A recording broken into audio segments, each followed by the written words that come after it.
Ya, next. Nah, jadi tadi ini gambarnya. Jadi tadi mungkin saya ulang kembali ya. Jadi ini X-ray-nya memancarkan radiasi, kemudian tadi ada materialnya di sini, yaitu barang dari Metinka, kemudian di sini dipasang film, bisa film atau imaging plate. Nah, ini barang X-ray yang real, kemudian ini spesimennya, kemudian di sini adalah imaging plate. Nah, di sini ada hasilnya. Nah, dari hasil tersebut kita bisa lihat, Bapak Ibu sekalian bisa lihat ini cacatnya. Jadi cacatnya nanti ada kategori ini shrinkage level 3, kalau agak sedikit level 2 dan sebagainya. Jadi dengan X-ray ini kita bisa mengidentifikasi cacat yang ada di suatu benda. Sama juga kalau X-ray di X-ray paru-paru, Bapak Ibu sekalian di rumah sakit, si dokter akan mengetahui cacat yang ada di paru-paru. Next, Pak. Next. Nah, yang berikutnya adalah di ini ultrasonik. Jadi ada dua metode utama di NDT itu, yaitu radiografi dan ultrasonik. Kenapa ini sangat utama? Karena dua metode tersebut dapat memberikan informasi ke kita itu berkaitan dengan cacat volumenya. Jadi bisa panjang, lebar, dan tinggi, bisa dikenali gitu kan. Tapi kalau metode-metode lainnya itu tidak bisa memberikan volume ya, informasi volume. Jadi kalau radiografi bisa memberikan dalam dimensi volume, bisa panjang, bisa lebar, bisa dan bisa volume. Demikian juga ultrasonik. Nah, ultrasonik ini sama juga kalau di rumah sakit, untuk orang kita kenal ultrasonografi. Oh, sebelumnya Pak, ultrasonografi. Nah, kalau ultrasonografi itu kan kita bisa mengetahui bayinya itu laki atau perempuan gitu kan. Nah, kalau di barang sama juga, itu bisa kita mengenali ada cacat atau enggak. Nah, di sini konsepnya adalah dari si probe ini memancarkan gelombang suara, yang mana dia kalau sampai di ujung sini akan memberikan sinyal di sini, peak yang di sini.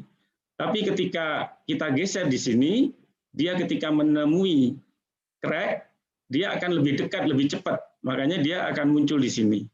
Jadi kita dengan menggunakan ultrasonik, kita bisa akan menentukan berapa kedalaman dari crack tersebut dan berapa panjangnya. Ya Pak, berikutnya Pak. Nah, berikutnya adalah dari Pak Jarod, kami diminta apa sih keunggulan metode uji tak rusak berbasis radiasi dibandingkan metode lainnya. Nah, jadi keunggulan metode uji tak rusak dibanding dengan metode lainnya sebenarnya bukan keunggulannya, tapi sebenarnya masing-masing metode itu saling melengkapi.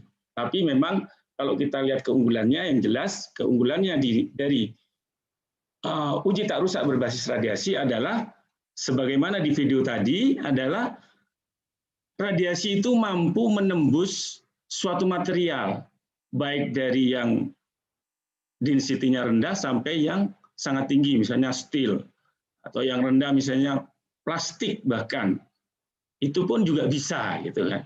Itu kelebihannya radioisotop. Nah, ini sebagai gambaran, ini kalau LINAC itu juga berbasis radiasi, itu bisa mampu 460 mili, bahkan bisa lebih juga dengan perkembangan teknologi sekarang. Betatron itu bisa untuk 7 MeV bisa mencapai 300 mili. Untuk beton bisa sampai 1.500 mili. Jadi 1,5 meter beton kita bisa periksa. Untuk Betatron yang 10 mega atau 12 mega, 20 mega elektron volt, MeV itu bisa lebih tebal lagi. Jadi kemudian di sini ada X-ray 300 kV, itu bisa 80, kemudian 225 kV 65. Kemudian ada isotop. Nah, isotop ini berbagai macam isotop, bisa digunakan juga untuk radiografi. Jadi contohnya iridium 192 itu antara 10 sampai 50 mili. Selenium 10 sampai 20. Nah, bahkan cesium juga bisa dipakai, yttrium juga bisa dipakai. Jadi UTR berbasis radiasi ini bervariasi isotop yang bisa digunakan dan sumber yang digunakan. Bisa X-ray, betatron, bisa lainnya. Nah, untuk PTMT ini digunakan untuk misalnya, ini Bapak Ibu bisa lihat ada merah, ada lapisan yang hijau tipis. Nah, ini digunakan untuk misalnya kayak seperti eddy current itu di pesawat terbang. Pesawat terbang itu kan ada coatingnya ya, coatingnya itu berupa jet. Nah, itu harus secara rutin diperiksa karena ada retak, ada lecet dan enggak, tebalnya sama atau enggak. Nah, itu bisa dilihat pakai eddy current karena dia bisa mampu melihat dalam orde mili ke bawah ya. Itu bisa. Begitu juga MT, PT, dan ET. Kalau radiografi untuk orde seperti itu sangat sulit untuk dilihat, misalnya ada crack permukaan seperti itu, atau under surface, under permukaan, di bawah permukaan sedikit, itu agak sulit. Nah, kemudian UT, ultrasonic testing, itu sekitar 8 milian. Dengan perkembangan teknologi sekarang mungkin bisa lebih ya, seperti itu. Jadi itulah keunggulan metode uji tak rusak dibandingkan uji tak lainnya, yaitu dia mampu digunakan untuk memeriksa benda apapun, baik dari yang density rendah sampai yang tebal, yang tinggi, bahkan juga dari yang tipis sampai yang sangat tebal. Yang tipis pun juga bisa sebenarnya, tapi sebagaimana kita ketahui, sumber radiasi atau X-ray itu bentuknya agak besar, jadi bisanya hanya di lab. Tapi lain dengan MT, PT, ET, dan UT, itu barangnya kecil-kecil, portable, jadi bisa digunakan untuk memeriksa yang tipis-tipis di field, di lapangan. Demikian Pak Jarod. Mungkin berikutnya Pak Jarod, sudah ya?